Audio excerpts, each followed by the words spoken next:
Hey everyone, Nigel and Luke here, and welcome to Crime Zone.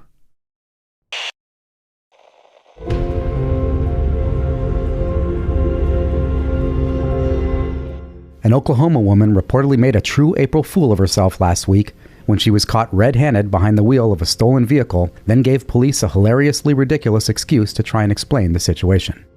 The whole thing started just before 4 p.m. on April 1st when Tulsa police received an alert about a stolen white SUV being driven in the area.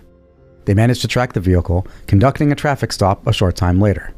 When officers spoke with the driver, later identified as 53-year-old Angela Harrison, she claimed that she had no idea the SUV was stolen. She said that about an hour earlier she had been at a gas station when she ran into a customer at the Waffle House where she used to work. The customer remembered that her birthday was coming up and wanted to give her a present as a final tip. That present was $10 cash. Oh yeah, and the keys to a white Jeep Liberty. Understandably, police did not buy this ridiculous story, especially since the SUV in question had been reported stolen before Christmas. Authorities had surveillance footage of Harrison driving the vehicle from January 14th, meaning that she couldn't possibly have gotten it just an hour earlier. When confronted with this evidence, Harrison admitted that it was her in the surveillance footage, but still bizarrely tried to claim that she was telling the truth. She was later charged with possession of a stolen vehicle.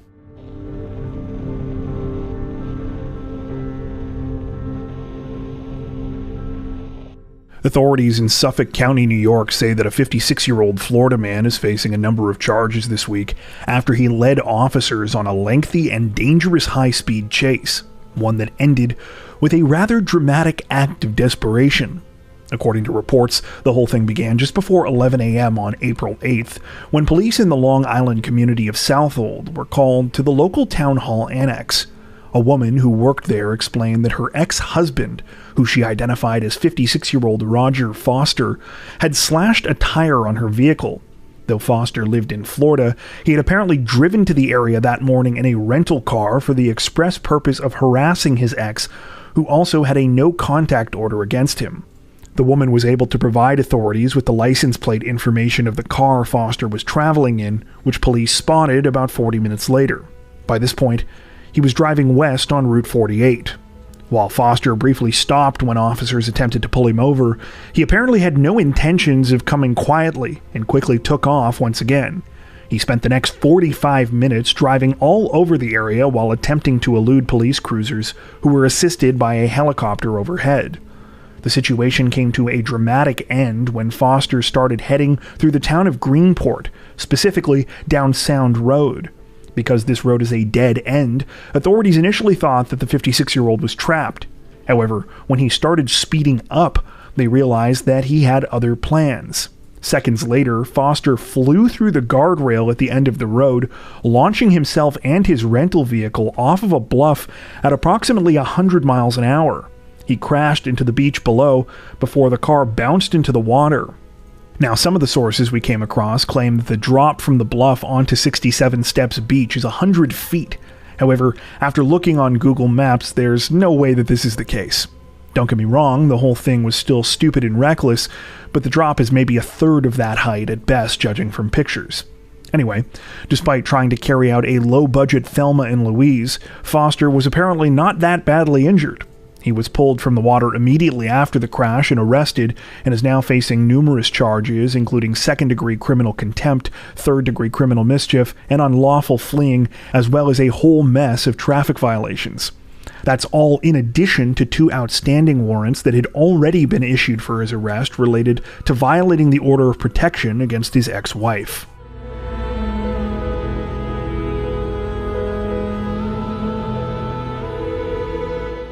Authorities in Holmes County, Florida say that a Georgia woman is facing a number of charges this week after she allegedly went on a terrifying shooting spree on a local section of a highway, then blamed the solar eclipse for her actions. According to reports, as people across North America were preparing for the rare astronomical event on April 8th, Taylin Nichelle Celestine was in a very different headspace. The 22-year-old, who's from Georgia, apparently believed that God was speaking to her, and that he wanted her to carry out an act of violence in connection with the eclipse. After checking out of a hotel in Holmes County that afternoon, Celestine drove her purple Dodge Challenger onto Interstate 10. It was there, while traveling westbound near mile marker 112, that she allegedly began shooting at other vehicles. The first victim to be targeted was a man, whose car was struck by multiple bullets. One of these grazed his arm, while others caused glass to go flying everywhere. Fortunately, though, the man was able to pull over and escape further injury. The second victim wasn't so lucky. They were shot in the neck and had to be rushed to a local hospital. Their condition is currently unknown. Celestine was arrested a short time later after leaving a rest area near mile marker 96. Inside her vehicle, police found a 9mm handgun and a rifle. She went on to tell police that she had committed the attacks because of the solar eclipse, a story which she allegedly also told to employees at the hotel where she was staying. Those employees called 911, which is how authorities were able to locate the 22-year-old so quickly. At the time of this recording, Celestine remains in custody. She's facing charges including attempted murder, aggravated battery with a deadly weapon, and improper discharge of a firearm.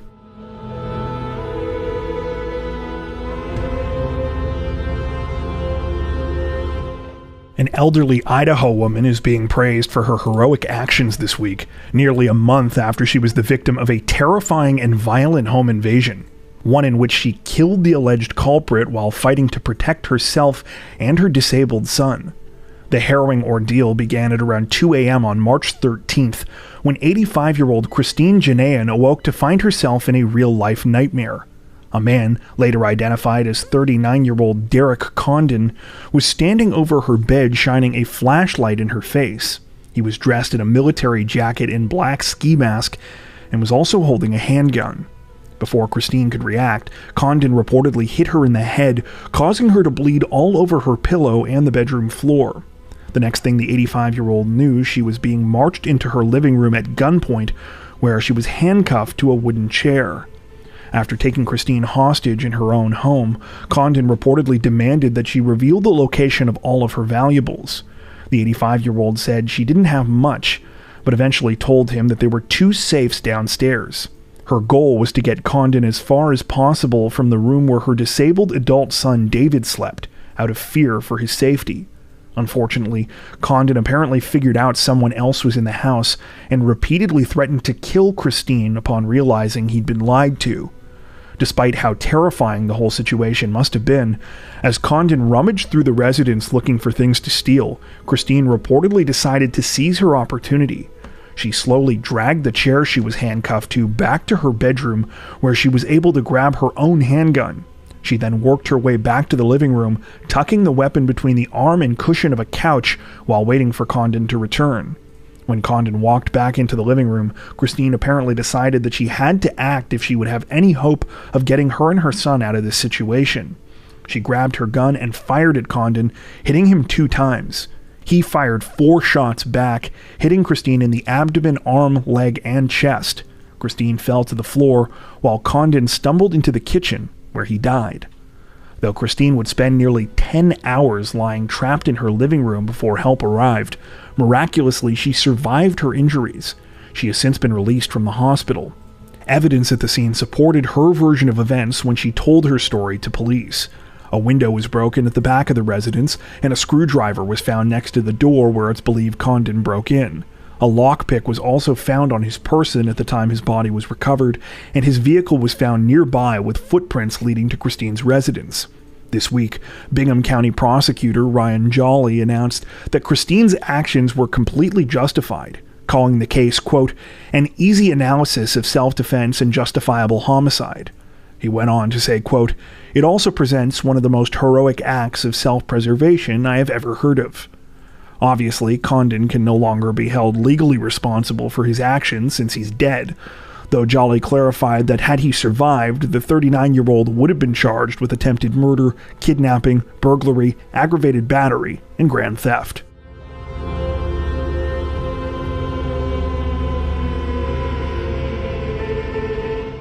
Authorities in Las Vegas, Nevada say that 3 people are dead this week, including the gunman, after a man allegedly shot and killed his former daughter-in-law and her new husband during the middle of a legal deposition, then turned his weapon on himself. The disturbing incident unfolded on the morning of April 8th in Las Vegas's Summerlin neighborhood. It was just after 10 a.m., and a deposition was being held at Prince Law Group when suddenly gunshots rang from inside the 5th floor office. Within a matter of seconds, 3 people were dead. The victims in the case were 30-year-old Ashley Prince and her new husband Dennis Prince, who was also the owner of the law office in question. They were allegedly killed by another lawyer, 77-year-old Joseph Houston II. Houston was also Ashley's former father-in-law. According to reports, the deadly situation was the culmination of a lengthy and ugly custody battle between Ashley Prince and her ex-husband, Dylan Houston. The pair ended their 4-year-long marriage in October of 2021, and though the terms of the actual divorce were quickly settled, the custody situation with their 2 young children was not. As the case dragged out, even the couple's legal representation became personally embroiled in the situation. Dylan's father, Joseph Houston, represented him, while Ashley was represented by Dennis Prince, who she later married. While most of the specifics of the legal battle have not been released at this time, it's been reported that Ashley recently filed an emergency motion for sole custody of her and her ex-husband's children. Local news sources state that Joseph Houston had also been dealing with a long battle with cancer, and that these 2 factors may have played a role in this week's sudden outburst of violence. Houston reportedly shot each of the victims multiple times during the attack before turning his weapon on himself. Making the situation even more tragic is the fact that Dennis and Ashley had welcomed a new baby not long before their murders.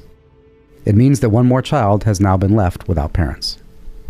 At the time of this recording, friends and family members of everyone involved say that they're struggling to process this awful event. The situation is still under investigation.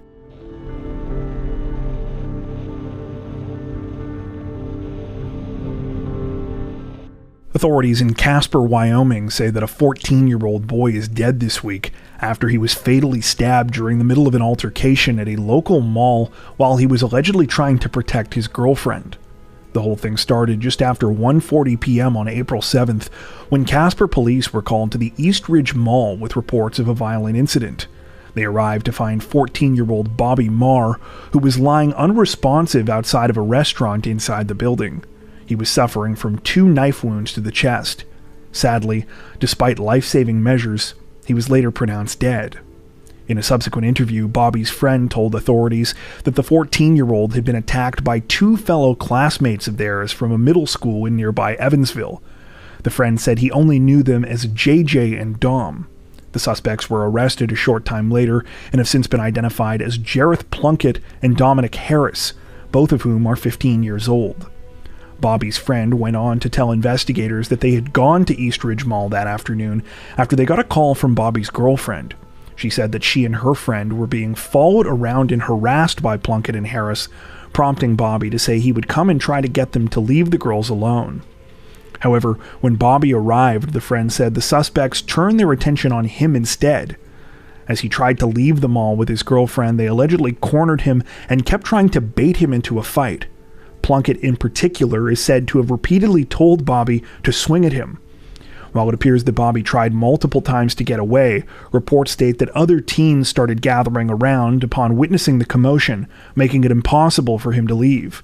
At some point, Plunkett and Harris allegedly gave up on trying to get the 14-year-old to make the first move, and just attacked him instead. According to police, video evidence shows Bobby trying to walk away, at which point he is picked up by the waist and slammed into the ground by Harris. Harris then holds Bobby while Plunkett jumps in as well. Harris can be seen striking Bobby in the face before Plunkett pulls out a knife and stabs him twice, inflicting the fatal injuries. Police later recovered the alleged murder weapon somewhere in the parking lot outside the mall, along with 2 balaclavas that the suspects were wearing at the time of the crime. The knife was reportedly stolen by the boys from a Target store shortly before the deadly attack. While both suspects allegedly confessed during interviews with police, investigators say they also tried to justify their actions and blamed each other, as well as Bobby. They claim that he had called them freaks during a previous incident at a park. This, along with other statements they allegedly made to classmates, has led police to believe that they specifically planned to attack Bobby prior to the altercation. At the time of this recording, Harris and Plunkett remain in custody, and both have now been charged as adults for the crime. Plunkett is facing charges including first-degree murder, conspiracy to commit murder, aggravated assault and battery, and theft, while Harris has been charged with conspiracy to commit first-degree murder, aggravated assault and battery, and misdemeanor theft.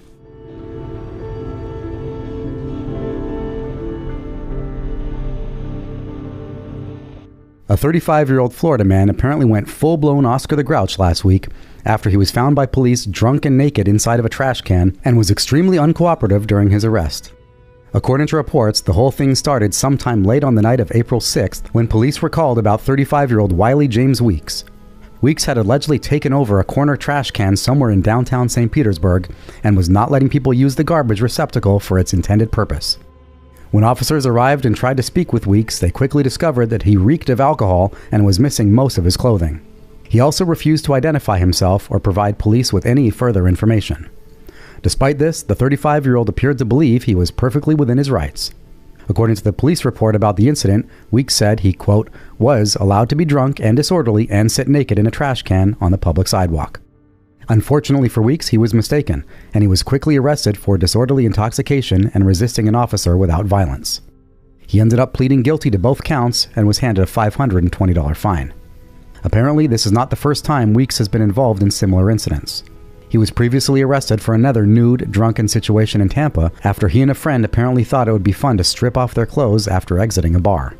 He was busted again for criminal mischief again days later.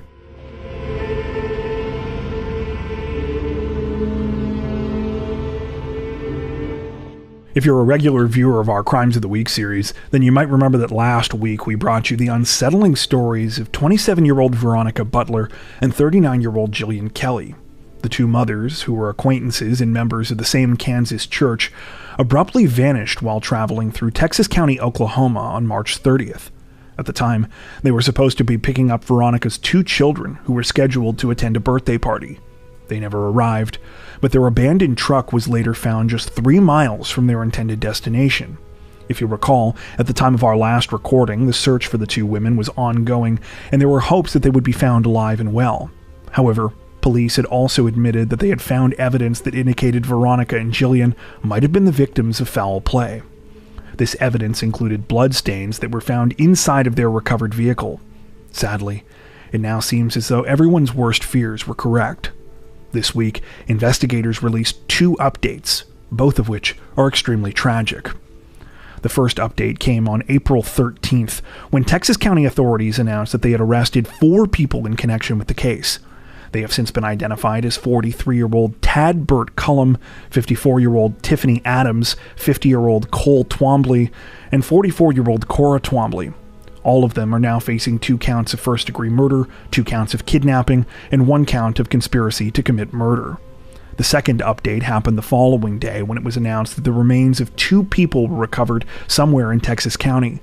An autopsy is now being conducted to determine the victims' identities and causes of death, though it's widely suspected that these are the remains of Veronica and Jillian.